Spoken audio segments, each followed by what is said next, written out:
नमस्कार भाई दोस्तों। आज बैठे बैठे ऐसे ही विचार आ रहा था कि भाई किस टॉपिक पर वीडियो का कैसे क्या किया जाए।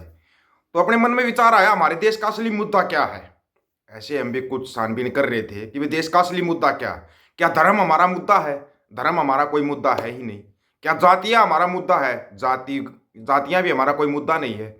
क्योंकि अगर हमारा मुद्दा हो तो एक धर्म बना दो, फैसला हो जाएगा। क्या फिर ये इतने धर्म क्यों है? जाति अगर हमारा मुद्दा हो तो ये इतनी जातियां क्यों है? फिर एक जात कर दो सबकी। क्योंकि बाबा नानक ने तो कहा था मानस की जात सब एक।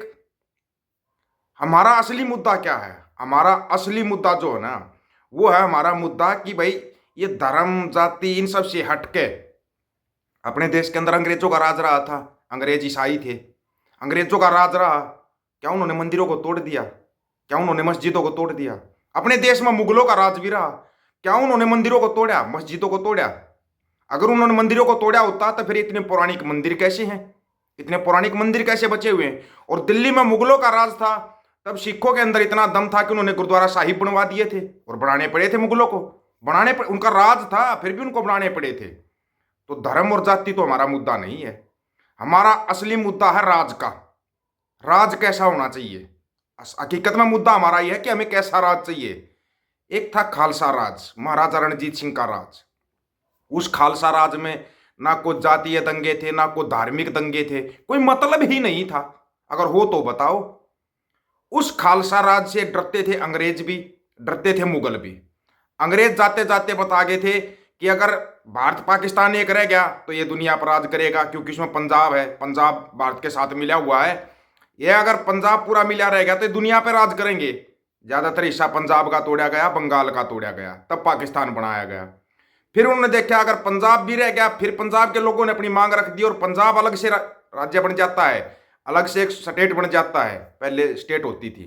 अगर संयुक्त पंजाब दोबारा से खड़ा होने लगा तो ये फिर राज करेगा दुनिया पे। हकीकत है, सच्चाई है, ये कमेंट करके बता देना अगर इन बातों में थोड़ा सा भी झूठ हो तो। पढ़े लिखे हिसाब से नहीं बताएंगे आपको, बिल्कुल देशी हिसाब से बताएंगे। तो फिर उन्होंने संयुक्त पंजाब के और टुकड़े करवाने शुरू किए।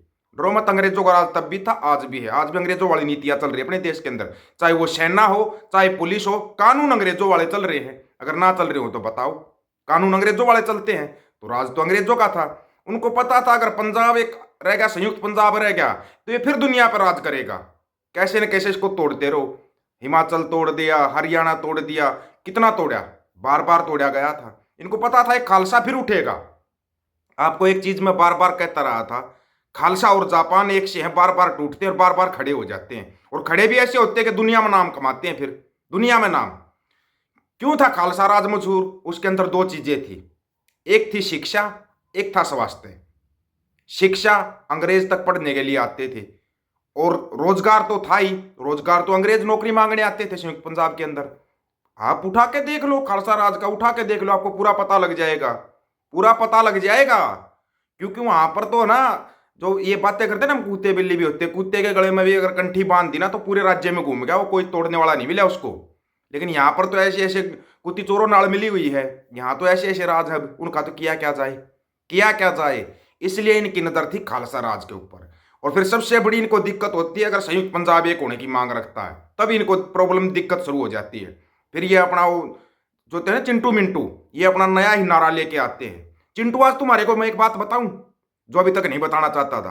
तुम चाहे लहंदा पंजाब लगाओ चाहे चढ़ता पंजाब लगाओ, जसपाल जट्टा एक उसको मेरे को पता, तुम लहंदे पंजाब में लगाओगे या चढ़ते पंजाब में लगाओगे, क्योंकि तुम्हारे को प्रॉब्लम ज्यादा कर देता वो बंदा। उसका चैनल दोबारा शुरू हो गया भाई, अभी ग्रोथ नहीं उठ रही है, उठवानी चाहिए उसकी ग्रोथ। वो भाई जैसे हमारी बातचीत होती है, राम राम बोलता है। ये चिंटू एक दिन पूछ रहे थे, तेरे तू सत श्री अकाल बोलता है, आदाब बोलता है, मुस्लिम मेरे को राम राम बोलता है पहले, सिख भाई मेरे को राम राम बोलते हैं, जबकि सत श्री अकाल मैं बोलता हूँ। हमारे बुजुर्गों ने सिखाया है ये आगे से बोलना। अगर हम किसी से बातचीत कर रहे हैं तो वो भी मेरे को वैसा ही रिप्लाई देते हैं, आगे से वो राम राम बोलते हैं। राम राम बोलते थे, जय श्री राम नहीं बोलते थे। ध्यान से सुनते चले जाना। आज पता नहीं किस किस की धज्जियां उड़ेगी, तो मेरे को पता नहीं है। मुगलों के राज के अंदर ना कोई मस्जिद तोड़ी गई, ना कोई नई मस्जिदों का निर्माण होया कि भाई पूरे देश में मस्जिदों का निर्माण हो गया। होया क्या? पूरे देश में मस्जिदों का निर्माण होया था क्या? खालसा राज के अंदर गुरुद्वारा साहिबों का निर्माण होया है, तो मंदिरों को भी सोना दिया गया है। महाराजा रणजीत सिंह ने दिया था। अब उस सोने को तुम बेच गए, ये अलग चीज है। तुमने बेच दिया वो अलग बात है। तुम बेच के खा गए, लुटेरे तुम थे कभी से। फिर तुमने, अब एक बात बताओ, आप कह रहे हो भगवान राम सबका है, मर्यादा पुरुषोत्तम राम सबका। अब हमारे को राम से मांगना चाहिए या मोदी साहब से मांगना चाहिए? राम को घर दिया मोदी ने, राम के अंदर प्राण प्रतिष्ठा की मोदी ने, राम बढ़ाया मोदी।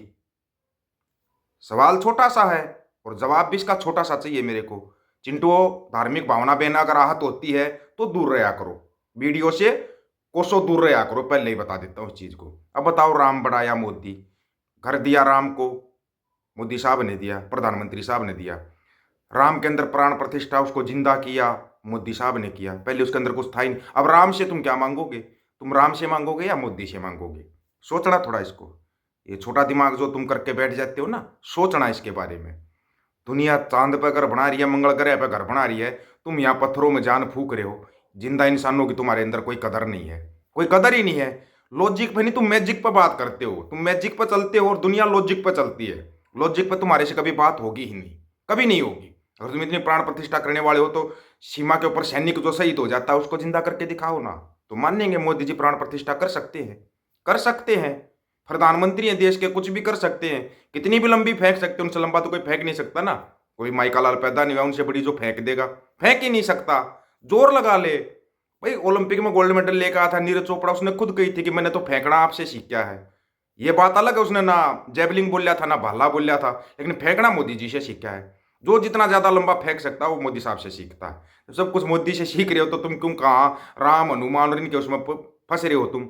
मेरे पास एक वीडियो है, वो वीडियो मैंने भेज भी दिया था जसपाल जट भाई के पास, माँ भाई इसके ऊपर वीडियो बनाना। भिवानी हरियाणा का एक जिला है भिवानी, वहां पे तुम रामलीला कर रहे थे, ये ऐसी 22 जनवरी को।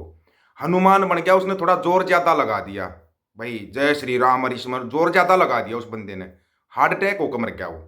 डॉक्टर ने उसको बताया, वीडियो है, अवेलेबल है वीडियो मेरे पास, मना नहीं कर सकते तुम, वो वीडियो इसलिए अवेलेबल रखा हुआ मैंने। कल ही वो वीडियो वायरल होया है, आज होया है, हकीकत में वायरल तो आज होया है वो, आज सुबह वो वीडियो वायरल हुआ, मेरे पास वो वीडियो है। वो बंदे ने ज़्यादा जोर लगा दिया और क्या था, उसकी धड़कनें ज़्यादा बढ़ गई, उसका हार्ट अटैक हो गया। हार्ट अटैक होकर वो बंदा जय श्री राम करता करता राम जी के पास ही पहुंच गया, उसका राम नाम सत्य हो गया, वो पहुंच गया राम के पास। वो वीडियो अवेलेबल है, देख लेना। तुम कोई काम करते हो ना उस पर ज़्यादा जोर मत लगाया करो, एक तो तुम जोर है ना अच्छे ज़्यादा जोर लगा देते हो, पता तुम्हारे को कुछ होता नहीं है। अगर दुनिया के अंदर शांति चाहिए तो दुनिया को खालसा राज चाहिए, खालसा राज के बिना शांति है ही नहीं। लिख लेना इस बात को, खालसा राज के बगैर कोई शांति नहीं है। क्यों खालसा राज को तोड़ा गया था, क्यों खालसा राज खटकता था सभी को, ये था उसका मेन कारण और मेन रीजन। हमारा कोई ना धर्म का झगड़ा है ना कोई जाति का झगड़ा है, झगड़ा है शिक्षा स्वास्थ्य और रोजगार का, और वो खालसा राज के बगैर आपको मिल नहीं सकता। लिख लेना इस चीज को, बिल्कुल गारंटी के साथ बोल रहे हैं, लिख लेना इस चीज को, खालसा राज के बगैर वो आपको मिल ही नहीं सकता। खालसा राज में आपको शिक्षा स्वास्थ्य रोजगार की चिंता करने की जरूरत ही नहीं है। इसलिए मैं संयुक्त पंजाब के बारे में बोलता हूं, इसलिए मैं खालसा के बारे में बोलता हूं, बिल्कुल डिटेल में बता दिया है। आगे आप लोगों की मर्जी है, आपने कितना समझा कितना नहीं समझा वो तो मेरे को पता, आप फेंकने वाले का ज्यादा ग्रहण करते हो। सभी साथियों को राम राम, नमस्कार, आदाब, सत श्री अकाल। वीडियो को ज्यादा से ज्यादा शेयर, चैनल को सब्सक्राइब और बेल आइकन को जरूर दबाना दोस्तों। ऑफिशियल दीपक फौजी यूट्यूब चैनल, बात हक और सच की करेंगे, हक सच की बात हम करेंगे। वीडियो को ज्यादा से ज्यादा शेयर करने की जिम्मेवारी आप लोगों की है।